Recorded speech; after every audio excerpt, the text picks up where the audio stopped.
Hi, I'm Ashley, and welcome to Learning Obsessed, where we post weekly videos to help you get higher grades, get the job you want, and get promoted faster, but do it all so much more efficiently, so you have more time to do the other things in your life that you really care about. Today, we're going to be talking about how to write great essays. Have you ever handed in a paper thinking you absolutely crushed it, but were really disappointed when you got it back? Or just didn't know where to start writing? So if so, you're not alone. So we went straight to the source. We interviewed 3 teachers to find out what they think make for great essays, how to prepare for exams, what to do when you're stuck staring at that blank screen, and so much more. If you find this sort of content helpful, please like and subscribe and leave a comment below and tell us which tip you found most useful and what you'd like to hear more about. All right, let's get to it.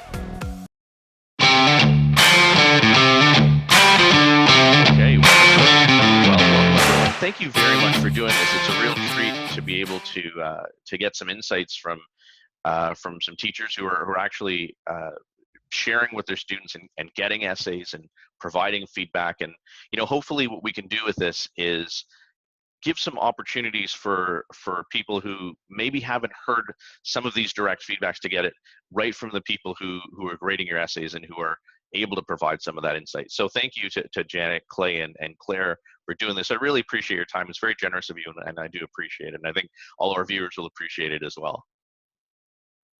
So let me just very quickly introduce our guest today. So Clay Dion is an AP capstone teacher at Appleby College.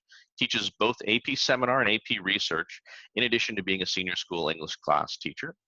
He holds a master's degree in English literature from Western University, as well as undergraduate degrees in both English from Western and mathematics from Waterloo. Go Stangs! I'm a Western alum as well.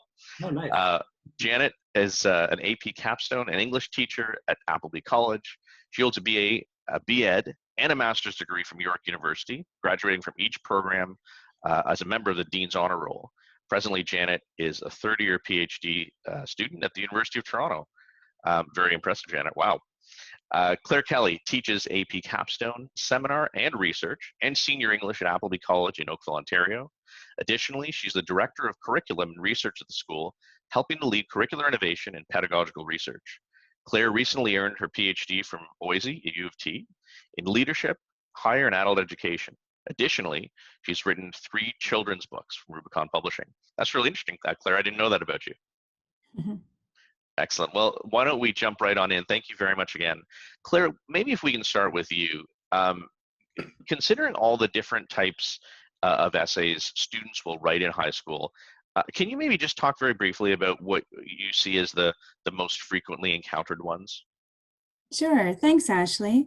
So in English class, we read, write, speak, and listen to texts, and the bulk of these are from literature. So like novels, plays, poetry, short stories, essays, opinion pieces, even media. So it's perhaps not surprising that the most common form of essay is actually the literary essay. And that's something that we teach from middle school all the way through senior school because it highlights the literary text. But it's not the only type of essay we teach. We also teach personal opinion essays, which is kind of like an op-ed, or the persuasive essay, so like a TED Talk or a persuasive speech. We also teach the synthesis essay and research essays at the higher grades. Okay, great. So then we'll focus on a little bit on those things as we go through today. Clay, maybe if we could shift over to you for a moment. Let's start by focusing on an essay that somebody's assigned, as Claire described. They prepare it on their own time. They hand it in, and that's kind of to distinguish it from an essay on an exam, which we'll talk about shortly. Before we get into the amazing, outstanding, best essays you come across, what are the characteristics of a good, solid essay, a journeyman product that gets you from a student who really doesn't know how to write an essay and maybe struggles with the results they get to a really good, solid product? Yeah, okay, great question. Well, first of all, I want to see that they've read the book. I mean, it sounds ridiculous, but we want to see that they've gone beyond simply, a Spark Notes understanding of the text or whatever the item is that we're looking at. And then we want to see that they can demonstrate that understanding in some way. right? That they've exhibited some degree of understanding of specific details in the text. They know more than simply the plot and the characters' names. They've looked at some of the other elements of the text that make it a text that's worthy of studying, at least in our minds. And that they've put all that thought into an argument in some way. So, you know, for sort of the journeyman level, as you referenced, it doesn't necessarily need to be the most outstanding thesis, but they have an argument that they're building towards that's beyond just a factual statement. And then they support that argument with some series of points. They've been able to break that argument up into smaller details so that we see the argument's complex enough that it's not, again, simply, you know, a statement of fact that you can answer in one paragraph, but that it'll take a couple of paragraphs to support it. And then ultimately that there's some sort of structure, an intro, series of points supporting that, and a conclusion to wrap it all up, and that the paper is grammatically sound, that it seems like it's well enough written for the age range that they're at. Okay. Now, do you guys encounter, just as a follow-up to that, you touched on grammar, do you have encourage or discourage sort of third-party, some of the tools that are out there now, Grammarly maybe as an example, or others? How do you guys think about that kind of thing, Clay, just to follow up? Yeah, I mean, some of those things I think probably now are a lot like when calculators were first introduced, that they are a tool that can aid the student. But in the same way you want the student to be able to add, subtract, multiply, divide, you know, the calculator can help you with some of those things. I want the student to know essentially where the comma is and where that's going to go. So any of those tools that are going to provide extra assistance to the student, that's fine. But I want to make sure that at their core, they can do a lot of those things on their own. Certainly Word now, you know, is replaced when you see the handwritten version of something, the spelling's not nearly as good as it is when it is underlined everything nicely in red for you, or commented on different elements. So those are just skills that frankly we all use. I mean, even rarely, but occasionally I'll misspell a word too, right? So it's nice to have those tools at your disposal, but not to the point where they become a crutch, where the student doesn't know how to do a lot of the basic elements by themselves. Because they're not going to be available typically on an exam. We'll get to exams later, but those are important skills to have. Yeah, and if they're writing, you know, if they're going to go into English, great. But if they're going to go into business or other areas, just that those skills are something that they can put in practice when just writing an email or something else, Right. so that they seem, you know, coherent when they're expressing their ideas. Yeah, no, that makes good sense. Thank you. Janet, maybe we'll shift over to you now. So now let's get into what a great essay is. What is it that, and not necessarily, to be fair, you know, the best essay you've ever seen, because there's only a couple of those, but for students who you think of as very strong student or very strong student essays, what are the characteristics of those? Sure. So to go beyond the foundation of a solid essay that Clay just described, we look for the fact that they picked up on details like subtlety in language use, word choice, syntax, the structure of the plot, and so on. There's a thoughtful thesis. A great paper is usually distinctive in that it makes me think about the aspect or aspects of the text in a new light. And while that might be rare in a high school paper, there should still be a nuanced argument presented, perhaps a unique line of analysis. There's an engaging argument, not necessarily a statement of fact, but an actual claim or bold statement about what the author is trying to convey, or why they're doing that or how they're doing that. Claims are usually backed up by evidence, and the evidence is skillfully chosen. They pick the best moments in the text to support their claims. The writing is as grammatically flawless as possible. MLA formatting is flawless. There's a clear structure designed to convince me of the strength of the argument. So that also speaks to kind of like a higher order thinking process and how they're presenting their argument and their own line of analysis. And that's consistent throughout the paper. Okay, so here's a trickier one, sort of, maybe it's a trickier one, maybe not for all of you. So now that we've sort of thought about these characteristics, how do people, like, how do students do this? Like, how does one acquire this deeper understanding? Is it a matter of reading the material 2, 3, 4 times so you start to notice a nuance? Like, what are the, like, how would you, if a student came to you and said, I really want to write a great essay, I understand these things you've described, but I don't know how to go from A to B? And anyone who has some thoughts, I'd love to hear it. I found one of the most important skills is annotating the text. So actually having a conversation between yourself and what you're reading and applying the concepts and terms and ideas that we're discussing in class. So like writing in the margins, highlighting, really like critically thinking about the text before you move on to writing it. Interesting. It's I great love- for student. Sorry, Claire. It's Go great ahead. for this time to reread the text, but often they don't. So the one thing that I would say is having the question ask a lot of why questions. Why is the character behaving this way? Why are they not behaving in a way that might be more consistent with the way you would behave in this situation? Why was, if we really get into it, why was that word chosen? What word would you have picked? And why do you think the author has chosen that word or that description? And if you get into being able to answer those questions, you probably have an argument. Sorry, Claire, I didn't mean to cut you off there. Oh, that's okay. I think I would agree with everything that Janet and Clay have said. And I would also add, as hard as it is to do, to start early in the process, because a great essay usually comes out, comes out of a very good process where you're thinking about, you're annotating, you're having those conversations with yourself, you're questioning the author's moves, and you're drafting and redrafting. It's pretty rare for a student to be able to write an essay the night before without having done much thinking about it and get an exceptional grade. It's really interesting you talk about process. That's there's I think a really good, interesting author on productivity improvement studying, a guy named Cal Newport. And one of the arguments he makes is that he describes what he calls, I think he calls the relaxed Rhodes Scholar, who has really good processes for their studying, for their writing. Their work's done well ahead of time. They've thought about it. They've reviewed it.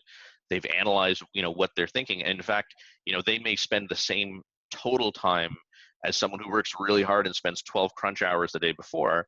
But that time has much greater value because of the way it's been allocated to review and thought and follow-up and analysis. So it's interesting you talk about process. I'm a big believer that's very important. Mm-hmm. Claire, let me follow up with you on something else here. Now, Sure. what are the biggest avoidable mistakes you've seen over time that are on essays that really, you look and you're like, why did you do this? Sure, thank you. I would start by saying that, first of all, everyone makes mistakes and they're a key part of learning. So how we respond to our mistakes is often what shapes the degree of learning and the improvement in our capacity and skill. So mistakes are really things to be learned from and improve upon. But if I were to highlight some common mistakes, I would say, I think Clay mentioned this earlier, that people haven't read the book and perhaps are pretending to have. Being unsure, other things such as being unsure about characters' names. Like, I want to know that if you're writing about The Great Gatsby, that you're able to identify Daisy Buchanan, who actually is Gatsby's love interest, and not Elizabeth Buchanan, who doesn't exist. And that has happened. Important. I would also say you want to pay attention to what you say, but also how you say it, or how you write it. So, for example, thinking about the ideas that you want to express, that you want to develop, how your argument is going to flow, but you also want to be aware of the word choices and the syntax, the craft with which you are trying to express those ideas. I'd say that some mistakes, such as not supporting claims with sufficient evidence, are areas where a little bit of improvement can go a long way. You want to make sure that what you write is backed up, and doubling down on making sure that you have the evidence and that you've explained the evidence carefully. We kind of do, like point, proof, explanation, or claim, evidence, warrant, kind of tying it all together to make sure that there is a logical line of reasoning and argumentation developed well. I think also maybe you want to make sure that you're going with that argumentation. You want to make sure that your thesis starts well, so is clearly elucidated in the first paragraph, but also is followed through and developed upon as you go through the essay. Some students start with a great thesis and then kind of peter out as they go through and forget that that line, that logical development needs to run all the way through to the conclusion. Other errors, I think I would say citation errors are an issue, especially in high school where one is really learning how to do a lot of that.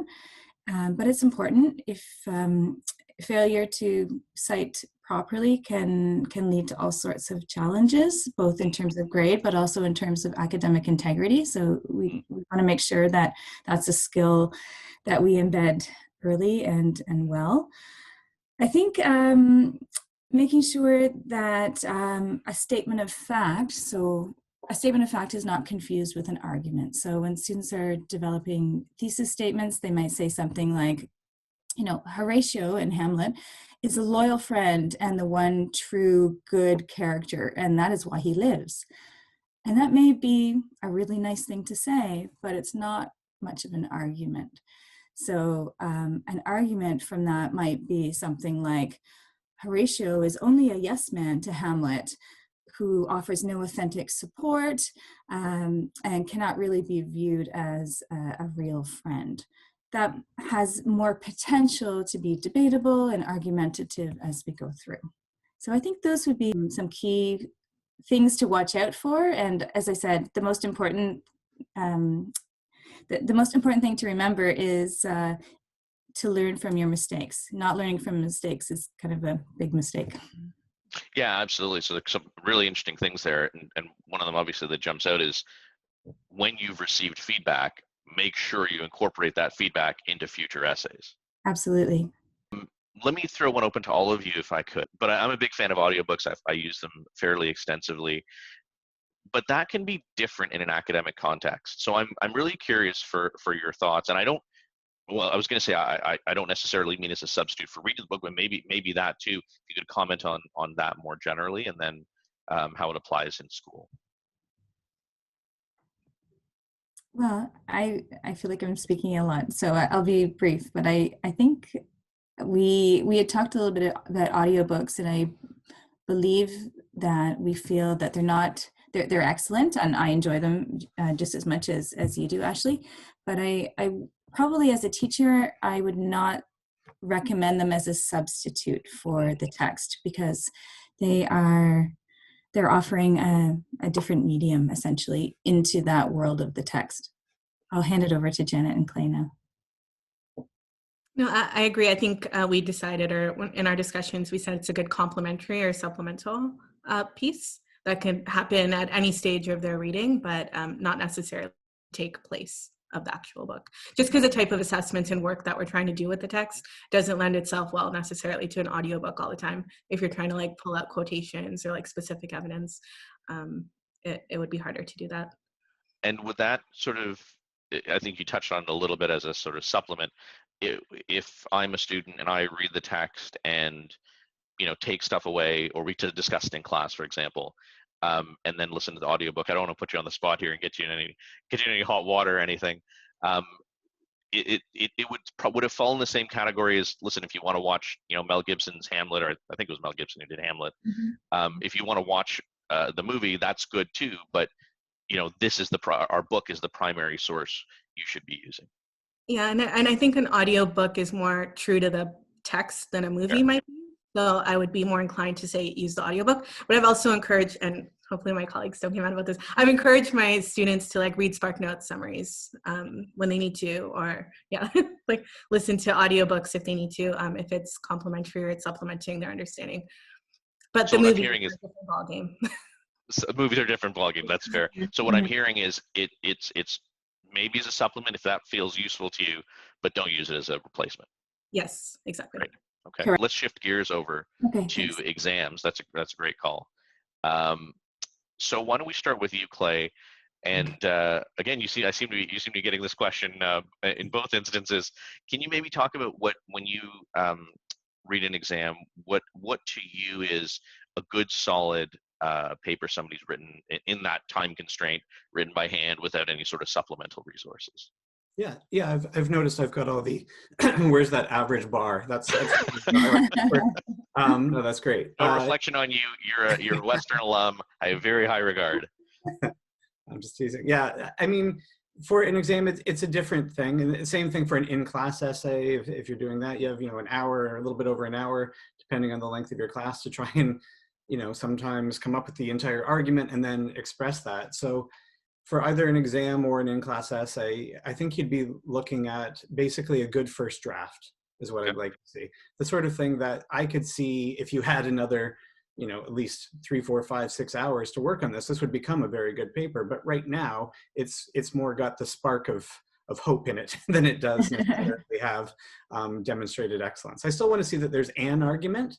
I think certainly on an exam, that bar is a little bit lower. I'm not looking for you, obviously, if you have 2 weeks to work on something, I'm expecting you to have put a fair degree of thought into it. Right. You have about an hour, hour and a half, whatever, on an exam to work on that. I'm expecting about an hour and a half's worth of thought being put into that at most. So I still want to see that there is an argument, so that there's a structure to your paper, there's something that you're working towards, and that you have some degree of support that's backed up by accurate details. I want to see, like I think Claire had mentioned earlier, that the characters' names, that those basics are in there, but that your degree of thought beyond that is more in terms of, okay, why does this character do that? And that may be the sort of thing that comes up in a quick discussion generally, and on an exam you're explaining that in that sort of basic level, as opposed to really getting it up necessarily, especially for this sort of mid-range paper, into sheer excellence. Obviously, when you read all of the papers, you want them as good as they can be. Sure. To get to something that's a solid essay, I'd like to see those elements there. Okay. Janet, now you seem to get this question. Got this question again. Makes sense. Let's maybe talk about the grade exam essays, because there are students who get A's on exams. Can you maybe talk about what's that? Sorry. There are a few that Yes. get A's on exams. So let's maybe ask you, what are the things that take someone from that good solid essay where it is I thought that first draft analogy was actually pretty interesting, and then sort of goes up to an A paper on an exam? So dovetailing off like Clay's analogy there, I would say it resembles a strong second or third draft. Okay. There is evidence of process work and reflection. There's a clear and arguable thesis that shows a nuanced understanding of the prompt and the text. The line of reasoning and argumentation should be logical.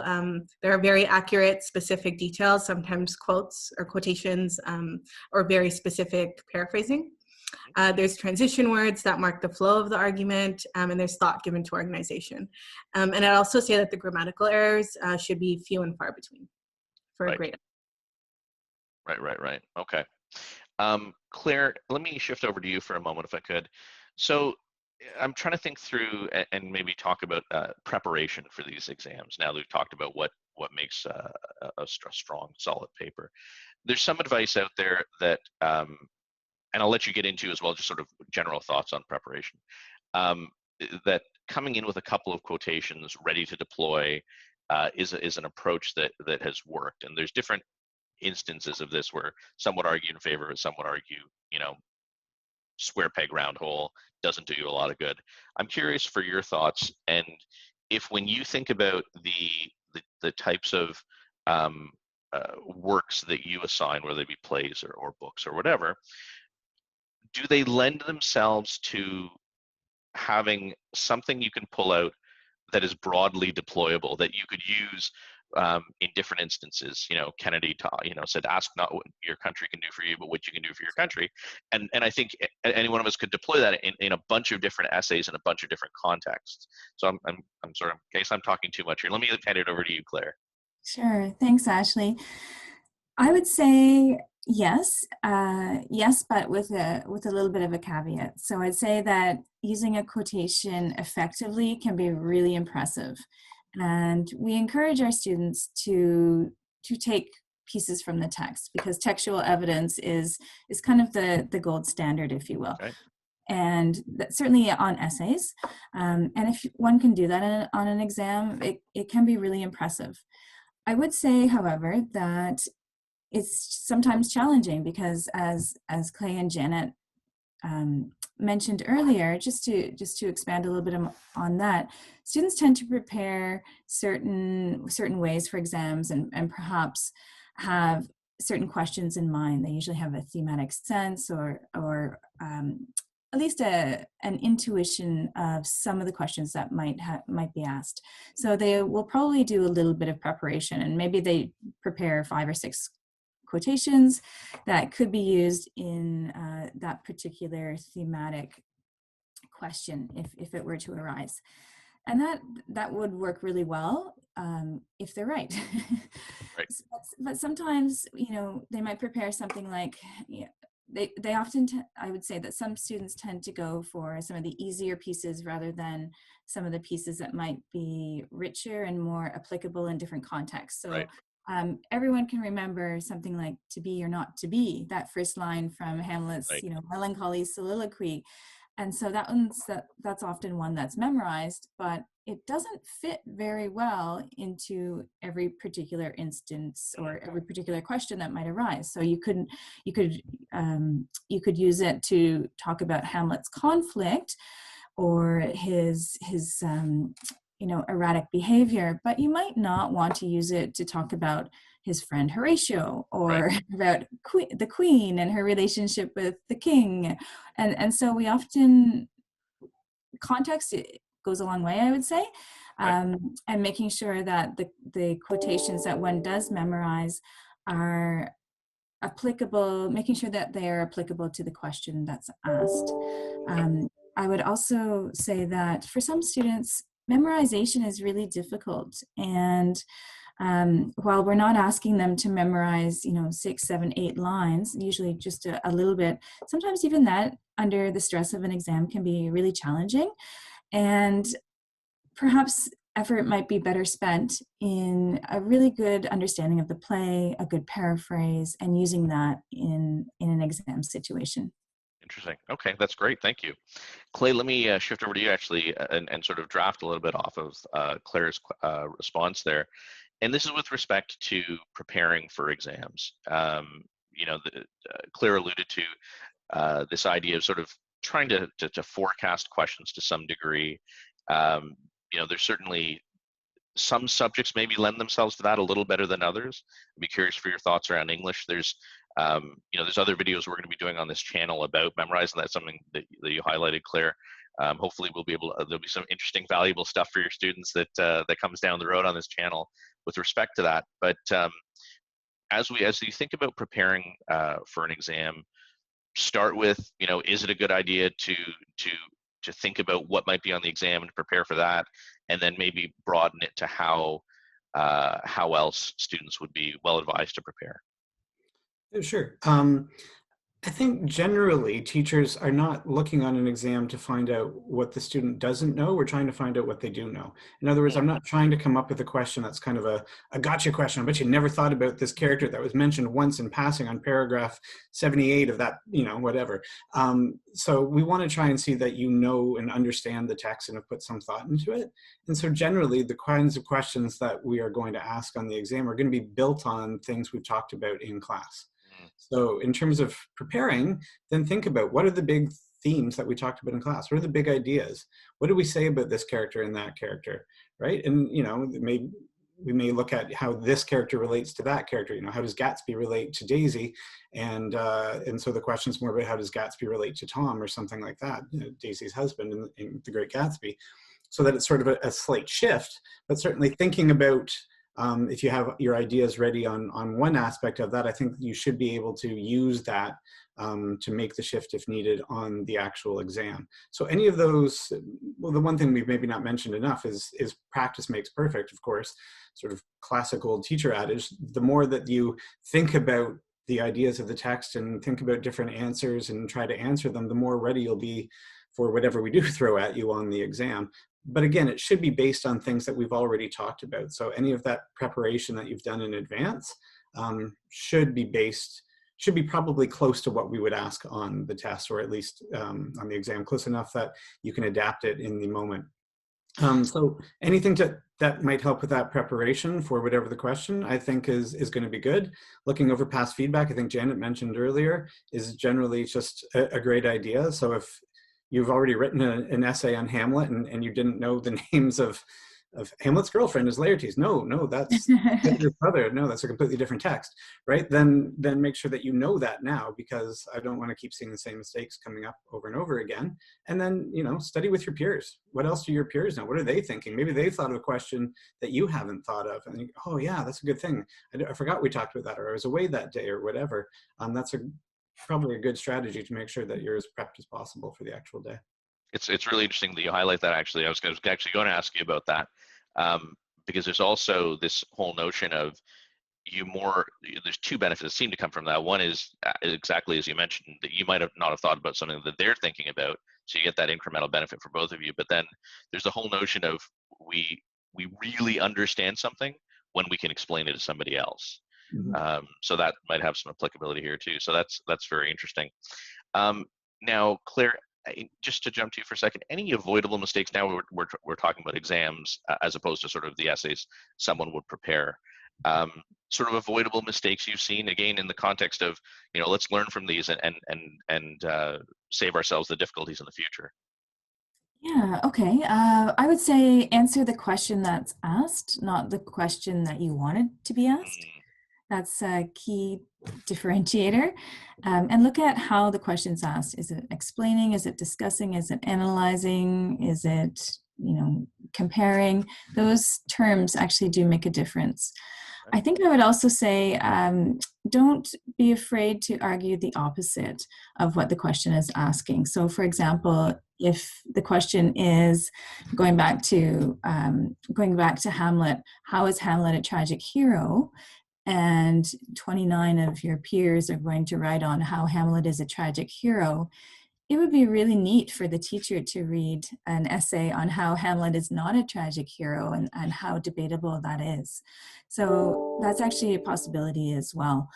I think other things, obviously we talked a little bit about preparation and process being really important, and on exams, because they are timed and there's the stress that goes along with that, having a clear plan on how you're going to tackle the exam once you get in there is really, really helpful. So maybe taking 5 or 10 minutes in your exam time to create a little plan, a quick outline, maybe jot down a couple of notes like, remember this. I think that's really helpful, and that often allows students to make sure that they, again, going back to that thesis and argumentation that should run throughout the whole essay, it makes sure that you have a solid line of reasoning, and that one's essay doesn't peter out halfway through because you've run out of time and couldn't finish the last paragraph and couldn't include a conclusion. So those would be things that I think would be important. Other kind of, these are perhaps smaller pieces, but they're really important too. An easy way to score marks.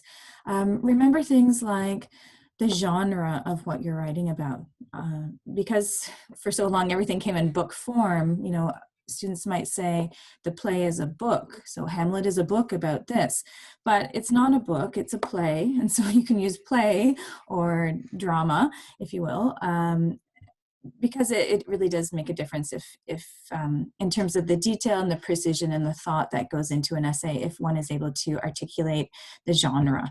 And then I guess finally, really, really minor things, but still exams tend to be handwritten, and just differentiating, especially when you're writing about Shakespeare, which Shakespeare has all these tragic heroes who have they're the protagonist of the play, and so one is writing about Hamlet or Lear or Julius Caesar or Romeo and Juliet a lot, but they're also the title of the play. So sometimes Right. Students will, it's difficult to format in handwriting, but even just trying to turn your hand so you're italicizing when you mean the play title versus when you mean the character or protagonist, that really helps. That makes a big difference to your essay. When you're reading 30 essays as a teacher, those little nuances probably do help. They really do. Yeah. Yeah. That's great. Let me jump out of exam for a moment, and there's two other topics I'd love to cover. And really, this is where a bit of a free reign for you folks. But I'm curious for pet peeves you have, that you see it and you're like, no, stop doing that. So Janet, why don't we start with you, if that's all right, and then we'll go around the room. Sure. One of them I would say is overly generalized or like grandiose opening lines like the Oxford Dictionary defines revolution as, or throughout all of human history, or an abstract quotation that only like tangentially connects to the topic at hand, and then is never unpacked in the context or in the student's thesis. Okay. In a similar vein, for like a take-home essay signifying the start of like a conclusion with in conclusion is also lacking. So weaker essays, and my colleagues kind of spoke to this, tend to start with a bang and end with a whimper. And when the conclusion is largely underdeveloped and underwhelming, I would say. Okay. Clay, why don't we shift over to you? Yeah, I mean, I always think of tiny little details. We talked earlier about the way Word can help us so much, right? It'll underline those words, it'll point out some grammatical problems.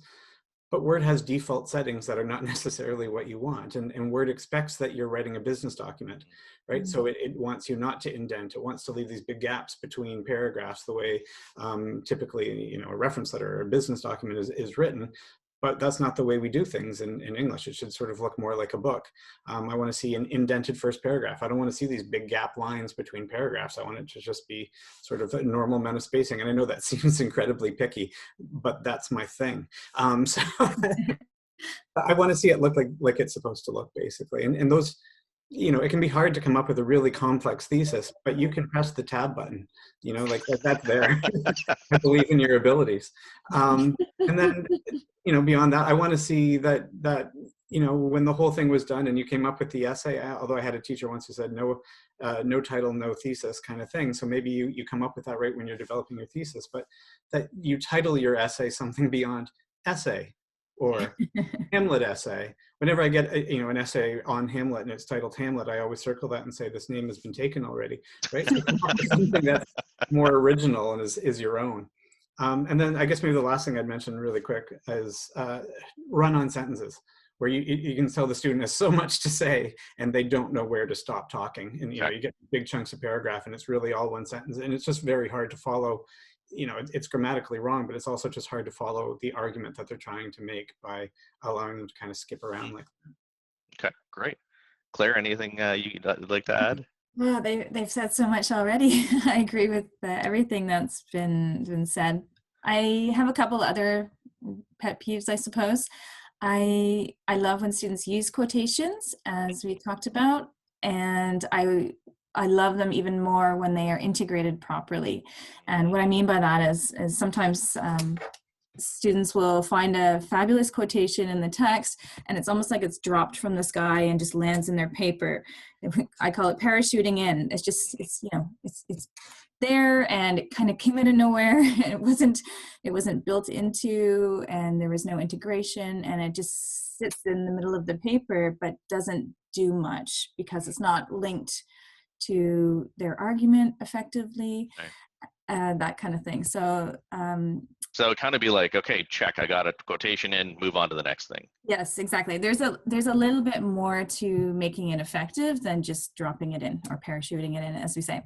I would also say that students like to give agency to the text, as if the text is a living thing, and perhaps it's our fault for reminding them of that. But things like the book argues that this happened. Well, the book doesn't really argue. You are arguing. So try not to use phrases like that. And how would you tweak that? Because from my recollections of English class, you're advised not to say I believe or I think. Is that, first off, is that right? And then how would you phrase that language then to accomplish what you're describing? Sure, it could be as simple as saying Shakespeare shows this, or Shakespeare argues, or maybe you put it back on the character himself or herself. Gertrude fails to see this, that idea. Okay, great.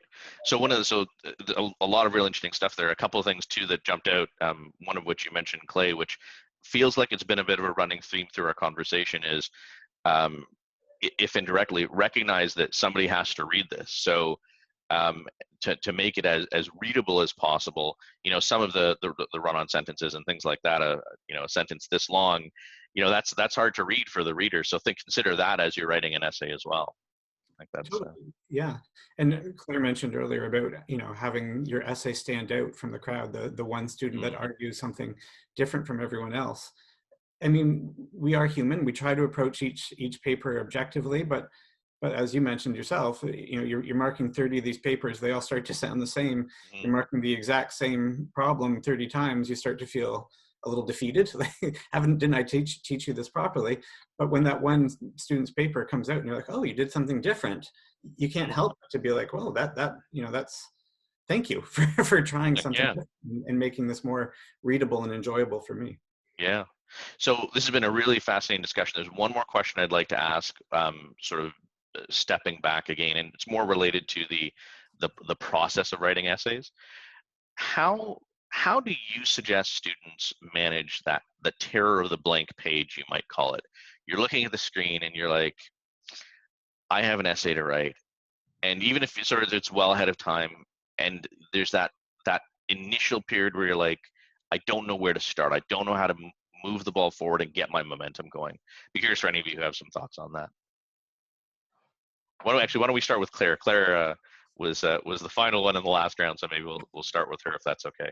Sure. I'm a big fan of concept mapping and using annotations and the discussions that we've taken in class and actually trying to put some of those ideas on the page. So it's rare that one would sit down at a blank screen and have to write something. Usually one would have copious notes and clusters of ideas and connections and highlights and things like that, just as support on the sidelines. You've probably already thought a lot about this.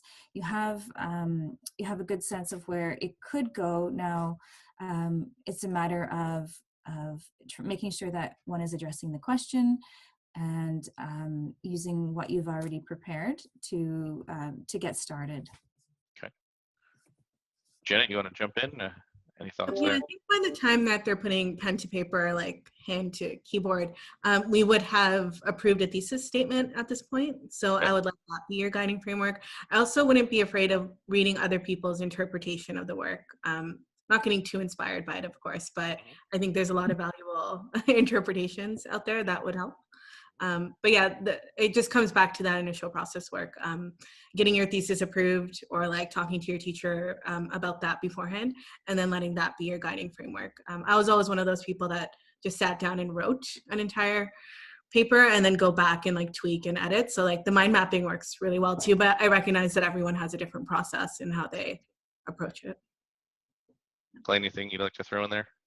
Yeah, I mean, in part, at some point, you know, you got to write it, which is you know, not good advice, really. Oh, I'm scared by the blank page. We'll just start doing it. But making sure you have all those pieces in the way that you need them, to sit down and think, I'm going to write my introductory sentence. I'm going to mention my points. I'm going to mention my thesis. You know, you get too bogged down in that, but just get the ideas out on the page. And if you write the third paragraph and then you come back to the first and then you write the conclusion and then you write the introduction, as long as it's all in the right order when I see it, it doesn't really matter how you did it, right? So just sitting down and doing it. One thing I also have said to students in the past is sometimes, like, we have a lot of discussions at our school around a Harkness table. And so I've had students that are really good chatting about things. And when they actually sit down to write it, they have that block. They're just like, I don't know how to get it out. And I said, well, then, you know, record it into your phone, speak it into your phone, speak it into your computer, record it. And then at least the ideas are out of your head. They're down. You're not going to forget them. And then go back and transcribe those ideas and then shape them into something that makes sense to you. But like Janet said, everyone approaches things differently. The mind map works for a lot of students, and for other students, they need a more linear structure. I wrote down this sentence and this idea and that thing. So it's kind of student dependent, but ultimately whatever works for that student is probably what's going to be best. Terrific. And you know, it's interesting, as all three of you mentioned, and it came up in our earlier discussion, this notion of really, you know, it seems very obvious, but go back and review what was talked about in class, because, you know, the guidelines, if you will, the hints will come from the things that were emphasized by your instructors in class. right? Those are, it's one of the more obvious techniques, but like many things in life, we all don't always do the obvious things. Sometimes your teachers will say, this is very important, you should focus on it. And usually that's a good clue. Mhm. So that's great. Well, listen, I want to say a very big thank you to the three of you. This has been a really great discussion. I think that students are really going to benefit from hearing some of this stuff, and will be producing better work, hopefully learning more, and producing higher quality essays, and maybe hopefully less sort of fear and stress and intimidation around some of this stuff. So I want to say a big thank you to the three of you, and would love to be able to sort of stay in touch over the years. Of course. Thank you. Thank you, Ashley. So thanks so much for joining us. I really hope you found that useful. Make sure in the comments below you let us know which tip you found to be most helpful. As promised, don't forget to click in the description below where we have a link for a checklist so you can make sure you're knocking off all of these things when you're writing your next essay. So that's it for now. Thanks so much for joining us. Look forward to seeing you again next time.